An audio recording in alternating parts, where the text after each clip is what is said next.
ಬಾ ತಾಯಿ ಇಳಿದು ಬಾ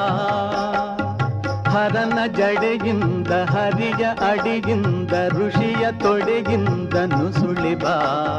ದೇವ ದೇವರನ್ನು ತಣಿಸಿ ಬಾ ದಿಗ್ದಿಗಂತದಲ್ಲಿ ಹಣಿಸಿ ಬಾ ಚರಾಚರಗಳಿಗೆ ಉಣಿಸಿ ಬಾ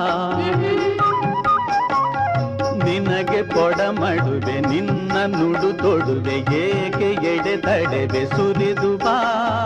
ಸ್ವರ್ಗ ತೊರೆದು ಬಾ ಬಯಲ ಜರೆದು ಬಾ ನೆಲದಿ ಹರಿದು ಬಾ